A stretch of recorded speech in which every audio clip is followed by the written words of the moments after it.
Lyra stood in the observation chamber of her floating palace, watching the human vessel move through the space above her world.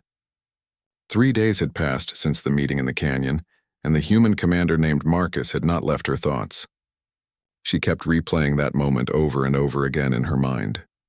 The way he had approached without fear, the way he had spoken her ancient language with such perfect precision, the way everything she believed about human civilization had collapsed in a single word. Her dragon sensed her restlessness. Vex moved closer to her, his large-scaled head pressing gently against her side. The bond between elf and dragon was ancient and profound, deeper than any words could express.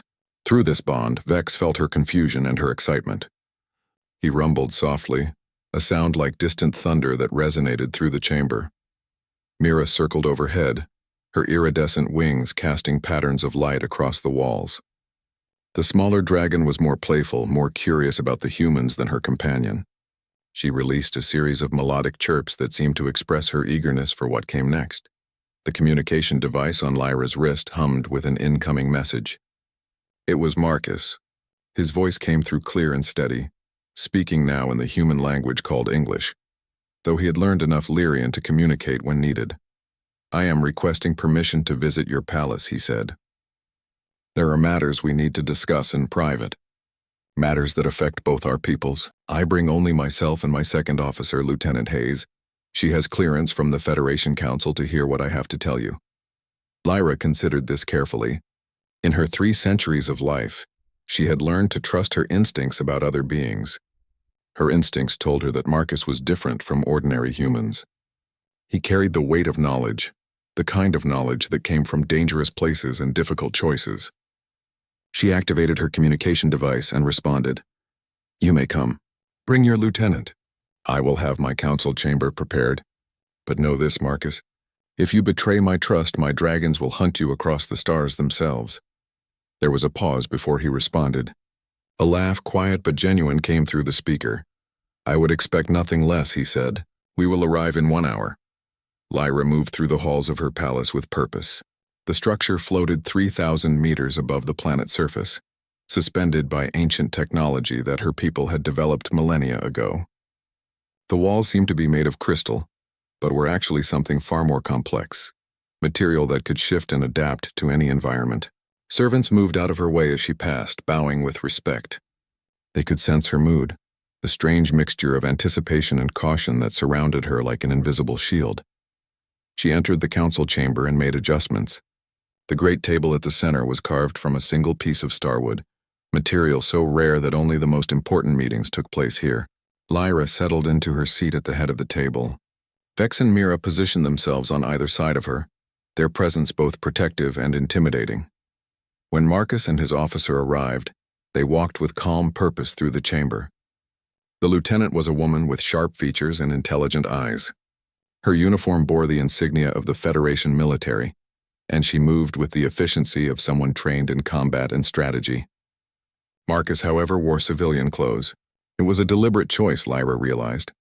He wanted to be seen as a person, not a soldier. They bowed, using the ancient gesture that Marcus had taught her in the canyon. Lyra found herself appreciating this man more with each passing moment. He understood respect. He understood that some traditions were worth maintaining. "Please sit," Lyra said in English, her accent making the words sound like a melody rather than speech. Marcus and his lieutenant took seats at the table. Vex watched them with the intensity of a predator, though his demeanor remained calm. Mira tilted her head, her curiosity practically visible in the way she observed every movement the humans made. "I need to tell you something that will change how you see the Federation," Marcus began, "something that the current government does not want known. The reason I came to your world was not by accident. It was by design. Someone sent me here specifically to make contact with you." Lyra leaned forward slightly. This was important information, she could sense it. "Who sent you?" she asked. "My predecessor," Marcus said. "Admiral Catherine Walsh. She spent 20 years studying your civilization before she retired. She compiled vast amounts of data on your people, your history, your capabilities. She believed that humans and elves were meant to work together, not in competition or fear. When I took command of my vessel, she gave me coordinates to your world and told me to make contact if we ever encountered your ships." The Lieutenant Hayes spoke up. Admiral Walsh discovered something that the Federation Council has been hiding. They found evidence of a threat moving toward this sector of space, something ancient and powerful, something that has been asleep for thousands of years but is beginning to wake up. Mira released a worried chirp. Vex's scales rippled with visible tension. Lyra felt a chill run through her body. She had sensed something wrong in the fabric of space for months now, a disturbance that her people's sensors could not quite identify, but she had dismissed it as a minor anomaly. "What is this threat?" she demanded. "The beings call themselves the Void Ones," Marcus said. "They are not from this dimension of space. They exist in a space adjacent to ours, and they are beginning to find ways to cross over. If they succeed, they will consume everything in their path. Entire civilizations will fall." The Federation Council does not believe the threat is real because the evidence is mostly theoretical. But Admiral Walsh believed you would understand the danger, because your people have encountered these beings before, thousands of years ago, in your oldest records. Lyra stood up from her chair. Her mind was processing this information, searching through centuries of learned history and sacred texts. She remembered the stories, the legends of the time of shadows when her people had nearly been destroyed by something that came from nowhere and everywhere at once. She had always believed those stories to be mythology, ancient tales meant to teach moral lessons to young elves. But what if they were true, she thought? What if they were not stories at all but historical records passed down through generations? "Show me your evidence," she commanded. "All of it. I want to see every data file, every theory, every calculation your people have made about this threat." Marcus nodded to Hayes, who produced a small device and placed it on the table. Data began to project into the air above them. Holographic images of star charts, theoretical models, and scientific calculations. Lyra studied each piece carefully, her eyes moving quickly across the information. 3 centuries of education and training allowed her to understand even the most complex mathematics and physics. After several minutes of silence, Lyra sat back down. The implications of what she was seeing were staggering. The timeline showed that the Void Ones would breach the dimensional barrier in approximately 6 months. Once they did, nothing would stop them from spreading throughout this sector of space like a plague. "The Federation will not fight," she said. "Not as a unified force. There are too many governments, too many competing interests. Each leader will want to protect only their own territories." "That is correct," Marcus confirmed. "The Federation is falling apart from within. Political factions are tearing it apart. By the time leadership decides to act, it may be too late. But if we could unite the free peoples of this sector, if we could show them proof of this threat, we might be able to coordinate a defense. We might be able to survive." Lyra looked at Vex and felt his thoughts flow into her consciousness through their bond. The dragon agreed. This was a threat that transcended ancient prejudices and cultural differences. This was survival itself. "My people have weapons," Lyra said slowly. "Ancient weapons that have been sealed away since the time of shadows. Weapons specifically designed to fight beings like the Void Ones. We stopped them once before, though the cost was terrible. Many of my ancestors died in that war. But if I release those weapons, if I activate the old defenses, I will be breaking laws that have stood for 5,000 years. Sometimes laws must be broken to preserve what matters," Marcus said. "I am asking you to trust me. I am asking you to believe that humanity and the elven people can work together.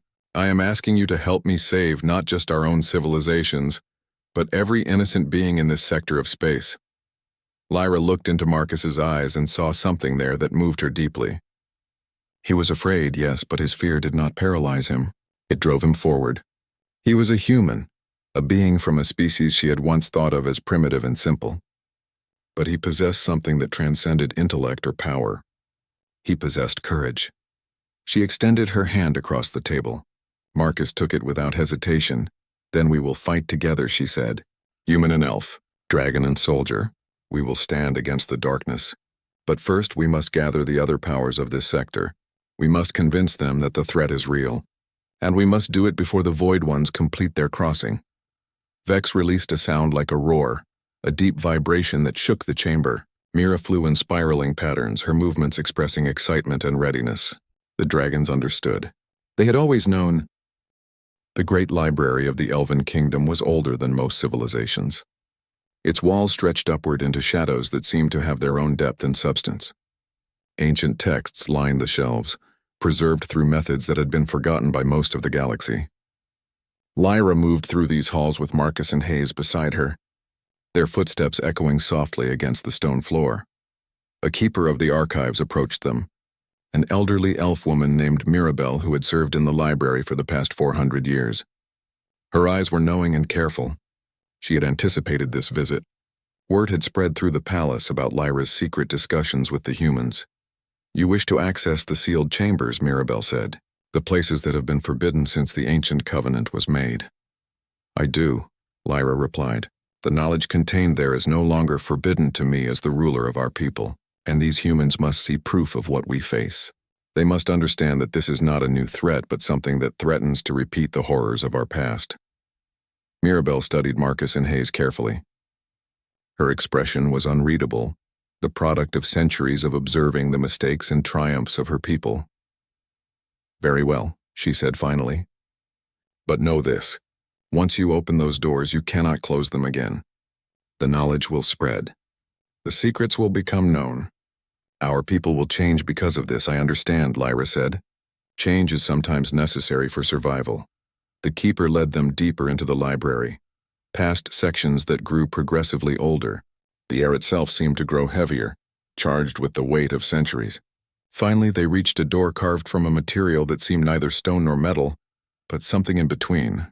Symbols covered every inch of its surface, ancient runes that glowed faintly with inner light. Mirabelle placed her palm against the door. Her body glowed briefly and the symbols brightened. The door began to slide open with a sound like wind. Beyond lay a chamber filled with holographic projections, technology so advanced that even Marcus seemed momentarily surprised. The walls displayed the history of the time of shadows, moment by moment, vision by vision. The elves had recorded everything. They had documented the horror. Marcus and Hayes moved through the chamber in silence, watching the recorded images play out before them. They saw the Void Ones as they had appeared thousands of years ago, beings that seemed to exist partially outside normal space and time. They were not creatures in any traditional sense. They were more like thoughts made manifest, intentions given form. They consumed everything in their path, absorbing matter and energy into themselves. They saw battles where elven warriors had fought against creatures that could not be killed by conventional weapons. They saw the use of the ancient weapons, devices that tore holes in the fabric of space itself, temporarily banishing the Void Ones back to their home dimension. The cost had been enormous. Hundreds of thousands of elves had died. Entire cities had been destroyed. But the threat had been stopped. "This is what we face again," Lyra explained. "These beings are drawn to consciousness, to intelligence, to life itself. The more advanced a civilization, the more they are attracted to it, and they grow stronger each time they manifest in our dimension. If we do not stop them now before they complete their crossing, they may be too powerful for us to defeat." Hayes turned to Marcus. "I have never seen technology like this, not even in the Federation databases. How did the Admiral know about any of this?" "Because she was here," a voice said from behind them. They turned to see a woman stepping out of the shadows. She was human, but her appearance suggested someone who had lived far longer than a normal human lifespan. Her hair was streaked with white and her eyes carried the weight of decades of struggle. "Admiral Walsh," Marcus breathed. "You came here after you retired." "I did more than visit," the Admiral said. "I lived here for 5 years. I studied with Lyra's predecessors. They trusted me enough to share some of their secrets. And in exchange, I helped them understand humanity better. I told them that we were not primitive, not really. We were young, yes, but youth carries its own form of wisdom." Lyra felt a surge of emotion. She had not known this woman personally, but she recognized the truth in her words. This was why Marcus had been sent. This was the connection that had been established. The Admiral looked at the holographic projections and nodded slowly. "The Void Ones are more dangerous now than they were thousands of years ago," she said. "Back then, they did not understand our dimension fully. They had to probe and test to find weaknesses. Now they have thousands of years of accumulated knowledge.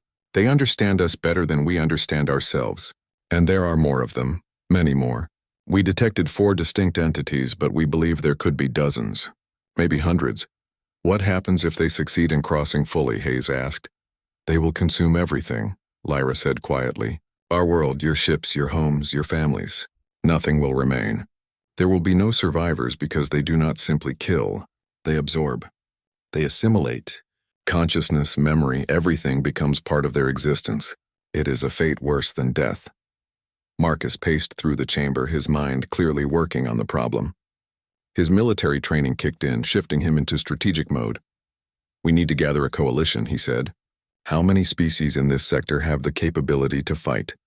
7 major civilizations, Lyra answered, and dozens of smaller ones, but convincing them will be difficult. Many believe that Void Ones are mythological creatures, ancient stories meant to frighten children. They will not accept the reality of the threat without proof. I can provide proof, the Admiral said. I still have contacts in the Federation. I can present the data to the Council. If I do this publicly, if I make the threat known to everyone simultaneously, it will be harder for them to suppress the information. That is dangerous for you, Lyra said. The Council may arrest you for revealing classified information. Perhaps, the Admiral replied, but if I do nothing, everyone dies anyway. My freedom means nothing in a dead galaxy. Marcus placed a hand on the Admiral's shoulder. Thank you. You were right to send me here. Everything makes sense now. This is not just about military strategy. This is about proving that when civilizations work together, when they put aside their differences and prejudices, they can accomplish things that seem impossible. Vex entered the chamber, his presence filling the space with silent strength. The dragon had been waiting outside, but his bond with Lyra had allowed him to sense what was happening. Mira followed, landing on a high shelf and observing the gathering of beings who now stood together with a common purpose. We will need time, Lyra said. Time to prepare our people, to awaken the ancient weapons, to train our soldiers to work alongside other species. Time to learn to trust each other. How much time do we have? Hayes asked. 4 months at most, Admiral Walsh said. My best calculations show the dimensional barrier will fail sometime in the 4th month. After that, there is no stopping them. 4 months, Marcus repeated. We will have to work quickly. We will have to be brilliant and coordinated and lucky. Lyra moved to stand beside Marcus. Their shoulders were nearly touching. In that moment, she realized something that surprised her. She had been afraid of humans for so long, afraid of their apparent primitiveness, afraid that they would be a burden to her people. But standing here with Marcus, looking at his determined expression and his willingness to sacrifice everything for those he did not even know, she understood that she had been wrong. Humans possessed something precious. They possessed the capacity to believe in things larger than themselves. They possessed the will to fight even when the odds seemed impossible. We begin tomorrow, she said. We send out messages to every civilization in this sector. We send them the proof. We invite them to a great council where we will coordinate our response. Admiral Walsh smiled. You know what this reminds me of, she said. A human legend. From thousands of years ago on our world, different groups of people, enemies for centuries, came together to fight a common threat. They had to learn to trust each other. They had to learn to work together. And they succeeded. They defeated the darkness. And in the process, they changed their entire world. Then we will do the same, Lyra said. We will change this galaxy, and we will do it together. Marcus looked at Lyra and then at Admiral Walsh and then at his lieutenant. He saw the dragons watching them, felt the weight of ancient destiny settling upon them all. The Void Ones had no idea what was coming. They had no comprehension of what it meant when different species put aside their fears and fought as one. The battle for the galaxy was about to begin. And it would start as all great things start, with a conversation between beings who chose to see each other not as threats or primitives or aliens, but as equals in a fight for survival. The Great Council Chamber floated in the neutral zone, a massive space station that had been built by all the major civilizations working together centuries ago. It was designed to be a place where conflicts could be resolved without fear of attack or deception. Representatives from 7 major species had gathered, along with delegates from dozens of smaller civilizations. The chamber was a wonder of architecture and design, with seating arranged in a grand circle so that no single voice could dominate from a position of power. Lyra sat at the section designated for the Elven people. Marcus had been given a seat as an official representative of the Federation, a decision that had taken considerable negotiation. Admiral Walsh sat behind him as an advisor, her presence lending credibility to the young commander's words. The debates had been ongoing for 3 days. Representatives from the Krell Empire had argued that the Void Ones were a threat to all of them equally, and therefore should be fought as a collective.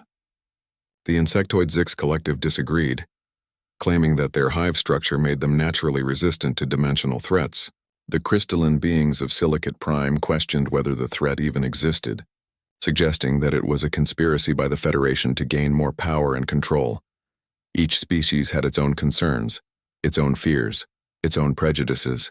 Getting them to work together seemed nearly impossible. The representative from the Krell Empire, a towering reptilian being named Voss, stood to speak once more.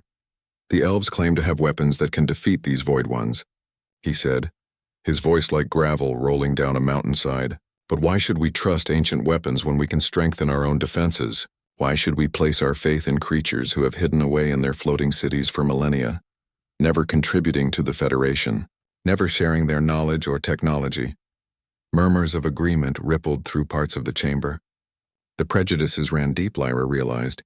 Species that had competed for resources and territory for thousands of years could not suddenly become allies just because a threat appeared.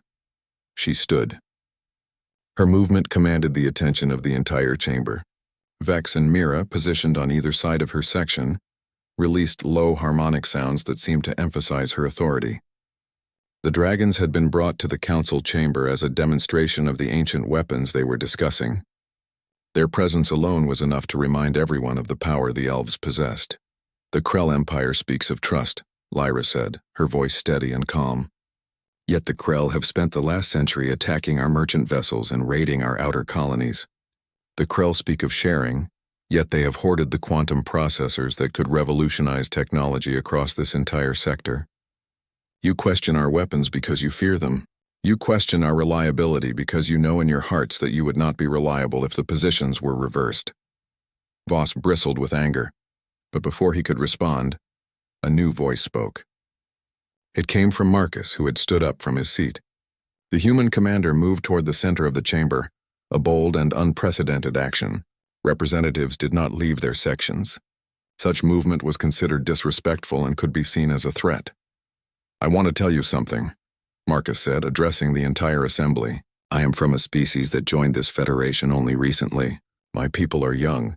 Our technology is not as advanced as yours. Many of you look down on us. Many of you consider us barely more than animals. But I have discovered something in my travels that you have all forgotten. We are stronger together than apart.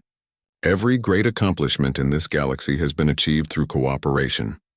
Every triumph has required sacrifice from multiple peoples.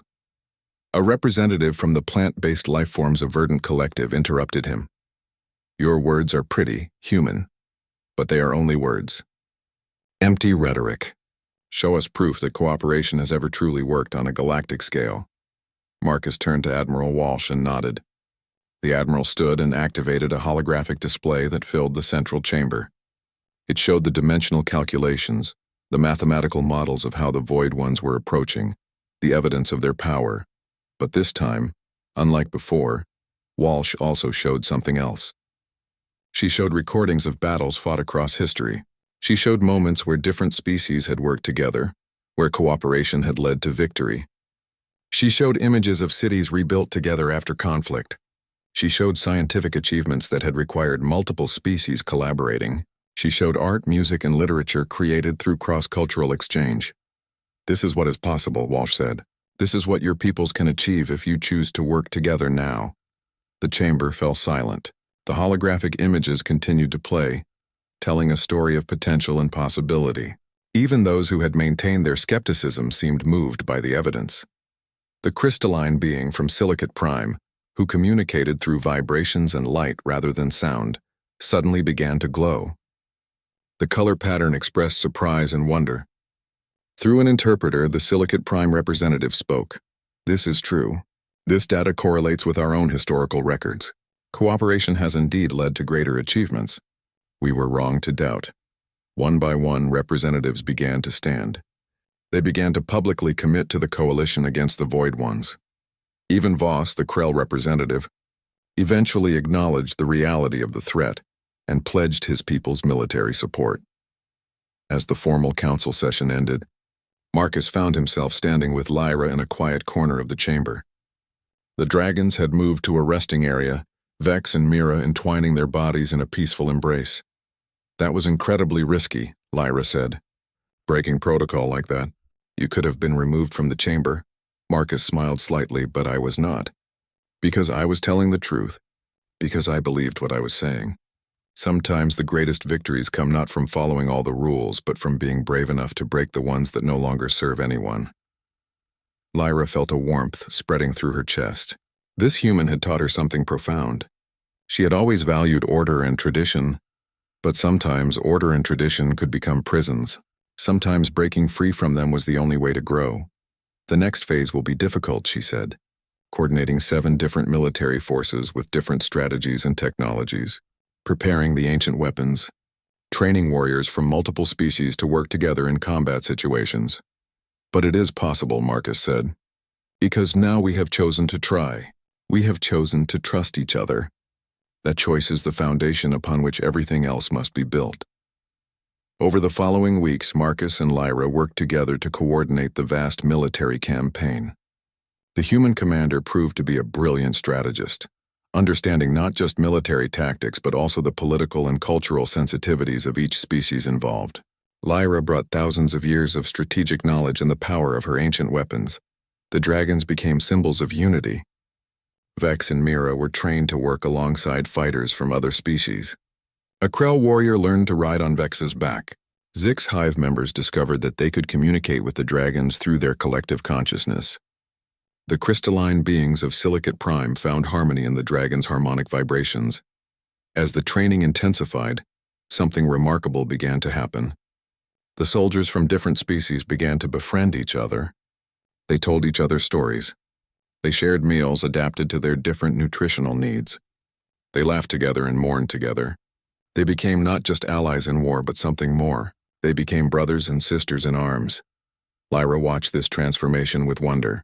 She understood now what Admiral Walsh had been trying to tell her. Humans were not primitive. They possessed something that transcended technology and power. They possessed the ability to unite others around a common dream. They possessed hope in a way that seemed almost naive, but proved to be stronger than any weapon. One evening, as she and Marcus stood looking out at the stars, she turned to him and asked a question that had been forming in her mind for weeks. Why did you come to my world that day, in the canyon? Why did you take such a risk to make first contact? Because Admiral Walsh told me that was the key to everything, Marcus replied. She said that if you believed in humanity, if you trusted us, then every other species in this sector would follow your example. She said that the Krell Empire and the Zix Collective and all the others looked to the elves as the standard of wisdom and power. If you believed we were worth saving, they would believe it too. Lyra felt tears forming in her eyes. 'Twas an emotion she had not experienced in centuries. Gratitude and something else, something deeper and more complex. She reached out and took Marcus's hand. Your Admiral Walsh was wise, Lyra said. And you, Marcus, are far more than I ever imagined a human could be. My people have much to learn from yours.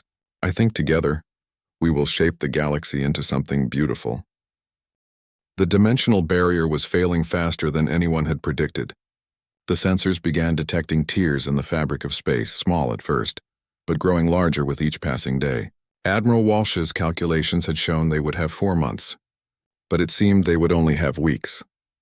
The combined fleet hung in position near the dimensional boundary, a gathering of ships and warriors the likes of which had never been seen before. Elven vessels of crystalline design moved in formation beside massive Krell warships. Federation starfighters flew alongside the bioengineered craft of the Zix Collective. Silicate Prime maintained position in the center, their crystalline structures forming a defensive perimeter that glowed softly in the darkness of space. Marcus stood on the command deck of his vessel, watching the readings on his display. He could feel the tension running through his crew. This was the moment everything had been leading toward. This was the moment when all their preparation and training would be tested against a force that transcended normal understanding. Lyra appeared on the communication screen, her image transmitted from the Elven flagship. She appeared calm, though Marcus had learned to read the subtle expressions that betrayed her emotional state. Her pointed ears were slightly pressed back, a sign of stress in her people. The readings show at least 15 distinct entities attempting to breach the barrier, she said. The mathematical model suggested there could be far more. My weapons specialists estimate we have maybe 30 minutes before the first ones break through. That is if our calculations are correct, Admiral Walsh added from her position in the Strategic Command Center. These beings do not follow the laws of physics that we are familiar with. They might break through in 5 minutes. They might take hours. We are essentially flying blind. As if in response to her words, the first breach appeared on all their sensors. A tear in space, visible both to electronic instruments and to the naked eye. It was a wound in reality itself, and through it came something that defied easy description. The first Void One emerged like liquid shadow given form, like thought made manifest, like intention given power. It was massive, easily the size of a large starship, but it moved with a grace that no mechanical vessel could match. Its form was not static. It seemed to exist in multiple states simultaneously, sometimes appearing solid, sometimes transparent, sometimes seeming to occupy space and not occupy it at all. All stations report, Marcus commanded. Let me hear from every species. The reports came in rapid succession. The Krell Empire was ready. The Federation ships were in position. The Zix Collective had formed their defensive hive pattern. The silicate prime crystalline entities were beginning to hum at a frequency that would disrupt dimensional rifts. The Elven warriors were activating the ancient weapons. Marcus gave the order that no one present had ever given before. He ordered a full combined species attack. All vessels, open fire. He transmitted across all channels. The attack was immediate and overwhelming. Laser fire crisscrossed through space, creating patterns of light so complex they seemed almost artistic. Energy weapons from a dozen different species screamed through the void. The Void One that had just entered the dimension was hit from every direction. For a moment it seemed to contract, to pull back into itself, and then it simply absorbed all the energy being directed at it, growing larger as it consumed the very weapons fired against it. It is absorbing the energy, Lyra reported urgently. Your weapons are making it stronger. Switch to physical projectiles and kinetic weapons, Marcus ordered. Stop using energy. But the damage was already done. The first Void One was now significantly more powerful than it had been. And as they watched, 3 more tiers appeared in the dimensional fabric. 3 more of the beings began to breach. This is not working, Admiral Walsh said, her voice showing stress for the first time. They are designed to consume energy. The more we attack them with energy weapons, the stronger they become. We have to use the ancient weapons now, Lyra declared. This is the only option. On her command, the elven vessels began to glow. A weapon built on a technology that preceded most modern civilization began to come online. Ancient mathematics that had been forgotten by the wider galaxy were called upon. The very fabric of space began to warp and twist near the Void Ones. The effect was immediate and terrifying. The Void Ones began to destabilize. Their forms, which had been coherent and threatening moments before, began to come apart. Rifts opened within them, consuming themselves. The first Void One that had attacked them was torn apart by dimensional forces, its essence scattered across multiple planes of existence. But the cost was also terrifying. The discharge of energy from the ancient elven weapons caused 3 Federation ships to be caught in the blast radius. Marcus watched in horror as the vessels were torn apart, as crew members he knew and had trained with died in an instant. Casualty reports are coming in, his tactical officer reported, her voice shaky. We lost the Valiant, the New Hope, and the Horizon. Total crew loss estimated at 5,000. Marcus felt the weight of those deaths settle upon his shoulders. 5,000 people gone in an instant, and behind them more tiers in the dimensional barrier continued to appear. More Void Ones were coming through. We cannot use the ancient weapons again, he transmitted to Lyra. The collateral damage is unacceptable. Then we must find another way, Lyra replied. There must be another way. It was Admiral Walsh who provided the solution. Her voice came across the communication channel, calm and steady despite the chaos around her. The Void Ones feed on energy and consciousness, she said. They are drawn to intelligence. What if we gave them something else? What if we gave them something that would satisfy them without giving them what they truly desire? What are you suggesting? Lyra asked. I am suggesting we create a false signal, Walsh explained. A beacon that mimics the signature of a consciousness but is artificial. If we could lure the Void Ones toward that beacon and then close the dimensional rifts behind them, we could trap them between dimensions. It could work, one of the Silicate Prime representatives said.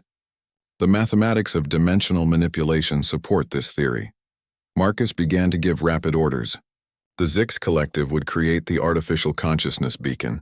The Federation ships would hold defensive positions. The Krell would be ready to respond to any breakthrough attempts. The Elves would stand ready with their ancient weapons as a last resort. Lyra coordinated the efforts, her mind moving through strategic complexity with remarkable speed. She had studied military tactics for centuries, and now all that knowledge came into play. The beacon came online, and for a tense moment, nothing happened. Then slowly at first, but with increasing speed, the Void Ones turned. They began moving toward the beacon, drawn by the false promise of consciousness to consume. As they converged on the beacon, the silicate prime entities began their work. Space warped and twisted around the Void Ones. The dimensional rifts through which they had entered began to collapse. One by one, the breaches in reality closed, trapping the Void Ones between the dimensional barriers. For hours, they held their positions. The Void Ones raged against their confinement, tearing at the barriers, but the combined efforts of all the species working together proved too strong. Finally, as suddenly as it had begun, the dimensional breach stabilized. The threat was contained, but Marcus knew this was only the beginning. The Void Ones had not been defeated. They had only been temporarily stopped. Somewhere, on the other side of the dimensional barrier, they waited, and they would try again. In the aftermath of the battle, the galaxy was forever changed. The combined fleet withdrew to a neutral space station, where the representatives of all the allied species gathered to assess what had happened and what must come next. The victory, while significant, had come at a great cost. Thousands of soldiers from multiple species had died defending against the Void Ones. The infrastructure of countless worlds had been damaged in the preparations for battle. Economic systems that had relied on peaceful trade had been disrupted, yet something remarkable had also emerged from the chaos. The species of the galaxy had learned to work together. Prejudices that had endured for millennia had begun to crumble. Soldiers who had been taught from birth to hate their enemies had fought alongside them and discovered that the teachings had been lies. Lyra stood with Marcus in an observation chamber, looking out at the fleet. The dragons were resting on a platform nearby, Vex and Mira seeming exhausted by the intensity of the recent conflict. They had fought bravely, using their connection to ancient magic to amplify the efforts of the combined armies. "What happens now?" Lyra asked. "The Void Ones are contained, but they are not defeated. They will try again." Marcus did not answer immediately. He was studying the stars as if seeking answers in their ancient light. "Now we build," he said finally. "We build something new, something that could not exist before. We create a true galactic alliance, not a federation based on political convenience or economic advantage, but a true alliance based on the understanding that we are stronger together than apart. The alliance would need to be structured carefully. There would be a governing council with representation from all major species. A combined military command would oversee defense efforts. Scientific resources would be shared to advance technology and understanding across all cultures. Trade agreements would be renegotiated to be fair to all parties. Most importantly, education would be reformed so that young beings learned truth about other species instead of propaganda and prejudice. Admiral Walsh worked with representatives from each species to draft the foundational documents. It took weeks, filled with heated debates and moments of breakthrough. The Krell wanted more military authority. The Zix Collective wanted guarantee of technological parity. The silicate prime entities sought protection for their unique crystalline structures. The smaller civilizations wanted assurance that they would not be overshadowed by larger powers. Through it all, Lyra and Marcus worked to find compromises, to help each species see that what they were building benefited everyone. Marcus brought the human perspective of innovation and problem-solving. Lyra brought the wisdom of centuries and the weight of ancient knowledge. Together, they seemed to be able to navigate even the most difficult situations. One evening, as they worked late into the night on the final version of the Alliance Charter, Lyra made a decision that would alter the course of her life.